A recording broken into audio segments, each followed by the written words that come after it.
Welcome dear student, welcome to this video.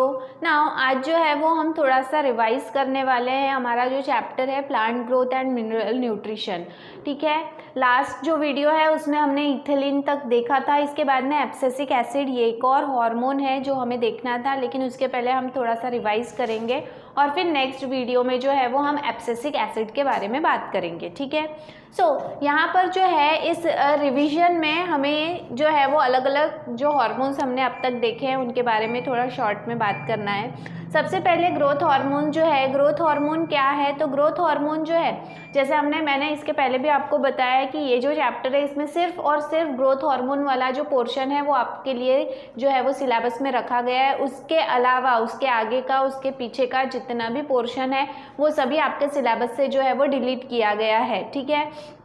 Now जो भी growth hormones है, growth hormone क्या है? ग्रोथ हार्मोन जो है वो एक ऐसे केमिकल सब्सटेंसेस हैं जो प्लांट के ग्रोथ को जो है वो अफेक्ट करते हैं। It affects the growth and other physiological function, bodily function जो है प्लांट के वो और प्लांट के ग्रोथ को जो है वो अफेक्ट करते हैं। प्लांट के ग्रोथ को अफेक्ट करना मतलब या तो उसे रेगुलेट करना, या तो उसे प्रमोट करना, या फिर उसे इनहिबिट करना, ठीक है। तो इस तरह से जो है वो ग्रोथ हार्मोन का जो है वो फंक्शन होता है। नाउ ग्रोथ हार्मोन जो है जो प्लांट में प्रोड्यूस होते हैं, प्लांट में नेचुरली तैयार होते हैं, those are called as phyto hormones. उन्हें जो है वो फाइटो हार्मोन्स भी कहा जाता है, जैसे कि मैं आपको ऑलरेडी बता चुकी हूँ। फाइटोन मतलब होता है प्लांट, मतलब the hormone which are produce specially in plant are called as phyto hormones. Phyto hormones जो हैं इन्हें दो कैटेगरी में डिवाइड किया गया है। There are several types of hormones, तो इसे जो है वो दो कैटेगरी में डिवाइड किया गया है। ऑक्सिन, जिबरलिन एंड साइटोकाइनिन जो है इन्हें प्रमोटर हार्मोन्स कहा गया है या ग्रोथ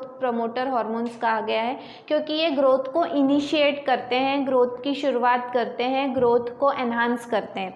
लेकिन वहीं पर जो है इथिलीन और एब्सिसिक एसिड जो है इन्हें जो है वो इनहिबिटर हार्मोन्स कहा गया है। इनहिबिटर हार्मोन इसलिए क्योंकि ये एजिंग को प्रमोट करते हैं। प्लांट के जो पार्ट्स हैं वो उसकी एजिंग होती है, जिसकी वजह से जो है फिर प्लांट के पर्टिकुलर पार्ट्स जो हैं वो थोड़े से बूढ़े होते चले जाते हैं। तो इस तरह से जो है वो ग्रोथ हार्मोन्स जो है इन्हें दो कैटेगरी में डिवाइड किया गया है, ठीक है ना।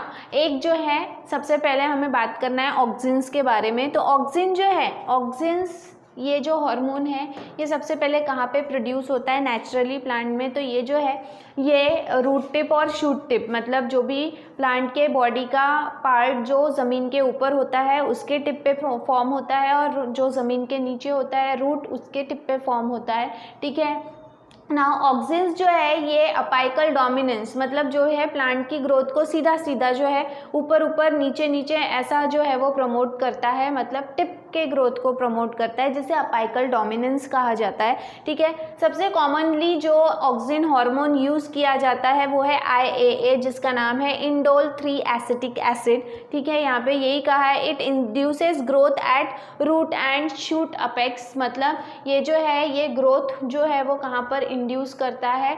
शूट वाले एरिया, शूट के टिप, अपेक्स मतलब टिप वाले एरिया, और रूट के अपेक्स मतलब टिप, रूट के टिप वाले एरिया में ये ग्रोथ को जो है वो प्रमोट करता है, इनिशिएट करता है। It also induces parthenocarpy.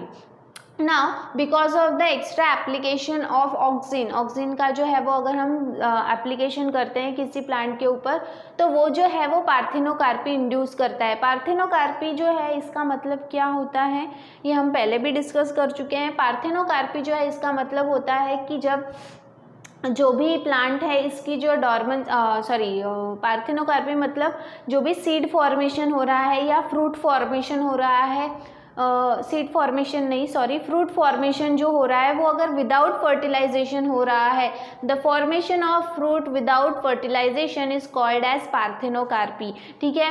इस प्रोसेस को पार्थेनोकार्पी कहा जाता है और इस प्रक्रिया से जो फ्रूट तैयार होता है वो पार्थेनोकार्पिक फ्रूट होता है। And generally parthenocarpic fruits are seedless, seedless इसलिए क्योंकि बिना फर्टिलाइजेशन के ये हो रहा है, इसीलिए इसमें सीड प्रोड्यूस नहीं होते। तो ऑक्सिन के एप्लीकेशन की वजह से पार्थेनोकार्पी जो है वो इंड्यूस होती है। इसके अलावा also promotes cell division and cell differentiation, cell division को प्रमोट करता है क्योंकि ये जो भी अपेक्स होता है, यहाँ पे जो मेरिस्टेमेटिक रीजन होता है, मेरिस्टेमेटिक टिश्यूज़ होते हैं, मेरिस्टेमेटिक सेल्स होते हैं, इनमें ये ज़्यादातर प्रोड्यूस होता है और सेल डिवीज़न को प्रमोट करता है, मतलब ज़्यादा से ज़्यादा सेल डिवीज़न हो इसके तरफ जो है वो इस हार्मोन का ज़्यादा ध्यान होता है।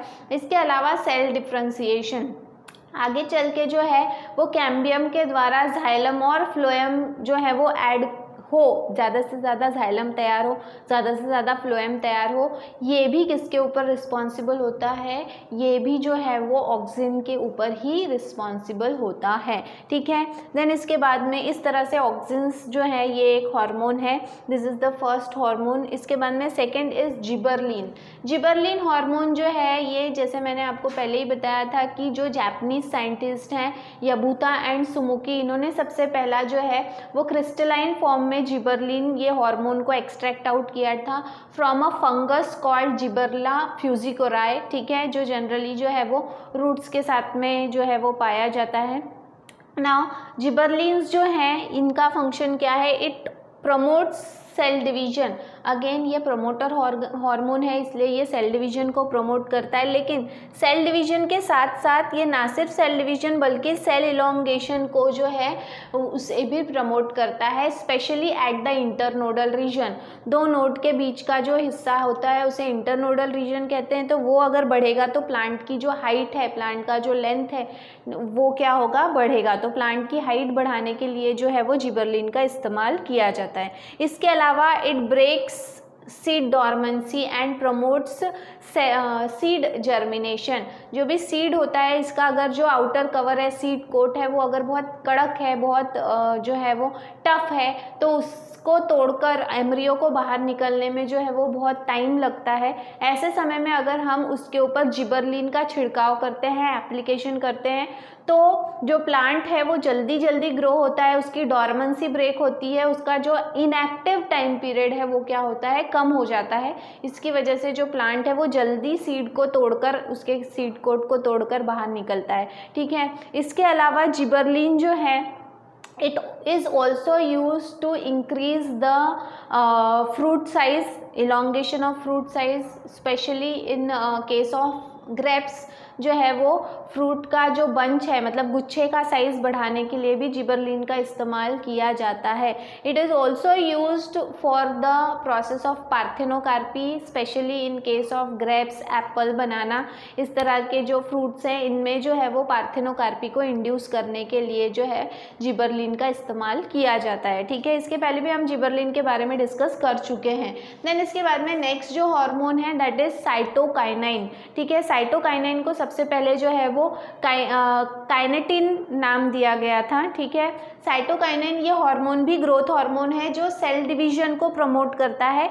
सेल डिवीजन के साथ साथ ये सेल एनलार्जमेंट, मतलब सेल के साइज को बढ़ाने के लिए भी इसका इस्तेमाल किया जाता है। ठीक है, इसके अलावा ये जो है ये फॉर्मेशन ऑफ इंटरफेसिकुलर कैम्बियम, जो बताया मैंने आपको कि एक कैम्बियम होता है अंदर में। ठीक है, जो जिनका काम है कि वो एक तरफ जाइलम और एक तरफ फ्लोएम को ऐड करते हैं। तो साइटोकाइनिन जो है वो इंटरफेसिकुलर कैम्बियम बनाने के लिए भी जो है उसको एक्टिव करने के लिए भी जो है वो साइटोकाइनिन का एप्लीकेशन किया जाता है। ठीक है, सबसे पहला नेचुरल साइटोकाइनिन जो है वो जिसमें से एक्सट्रैक्ट आउट किया था वो था मेज़ का। जो अनराइप मतलब कच्चा जो मेज़ है उसमें से जो है उसके ग्रेन में से ये जो है वो सबसे पहले आइसोलेट किया गया था और उसका नाम दिया गया जियाटिन। ठीक है, क्योंकि जियाटिन इसलिए दिया क्योंकि मेज़ जो है भुट्टा, इसका जो बॉटनिकल नेम है वो है जिया मेज़, इसलिए उससे डिराइव करके इसे जियाटिन कहा गया है। ठीक है, तो ये सबसे पहला नेचुरल साइटोकाइनिन है जो अनराइप मतलब कच्चे वाला जो ये होता है मक्का होता है उसमें से ये निकाला गया है। ठीक है, देन इसके बाद में इथिलीन हार्मोन जो है ऑब्वियसली ये ग्रोथ हार्मोन है, लेकिन ये इनहिबिटर हार्मोन है। इनहिबिटर हार्मोन मतलब ये क्या करता है, एजिंग को प्रमोट करता है। ठीक है, तो ये सबसे पहला गैशियस टाइप का ग्रोथ हार्मोन है, मतलब ये गैशियस फॉर्म में प्रेजेंट होता है और जैसे हमें पता है कि इथिलीन क्या है, it is nothing but it is a hydrocarbon, hydrogen और कार्बन से बना हुआ ये कंपाउंड है, ठीक है। It promotes ripening of fruit. कई सारे साइंटिस्ट हैं जिन्होंने प्रपोज किया, जिन्होंने नोटिस किया,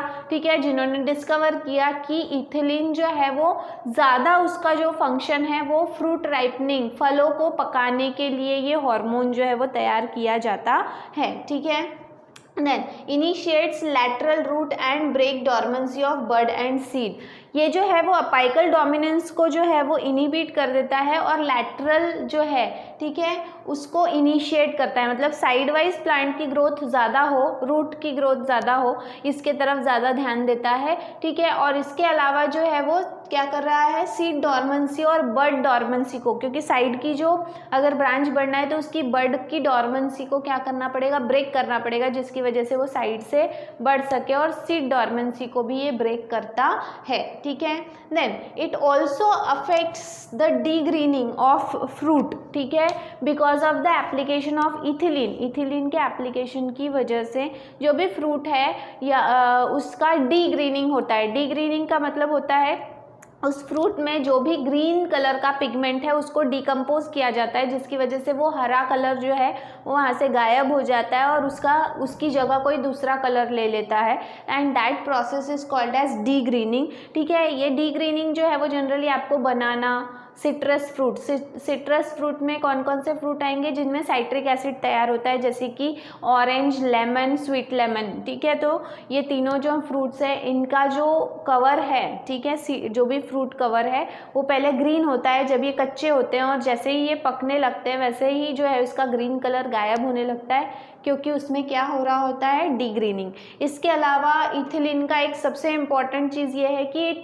प्रमोट्स और इट एनहांस सेंसेशन, जिसकी वजह से जो है वो जो भी प्लांट के पार्ट्स हैं उनकी एजिंग होने लगती है, साथ ही साथ ये एक एब्सेशन लेयर वहाँ पे तैयार करता है। इसी वजह से आपने देखा होगा कि जब फल पक जाता है तो भले ही आप उसे ना तोड़े, लेकिन वो अपने आप भी कभी कभी जो है वो पेड़ से टूटकर नीचे गिर जाता है, क्योंकि वहाँ पे एब्सेशन लेयर तैयार होती है और उसकी वजह से वो फ्रूट जो है वो टूटकर उससे अलग हो जाता है। तो इस तरह से जो है वो इस चैप्टर में अभी तक के हमने ये हार्मोन्स के बारे में पढ़ा है। इसके बाद में जो है वो एक ही हार्मोन बचता है इस चैप्टर में, वो है एब्सिसिक एसिड। उसके बारे में हम हमारे नेक्स्ट वीडियो में बात करेंगे, ठीक है। तो तब तक के लिए थैंक यू वेरी मच।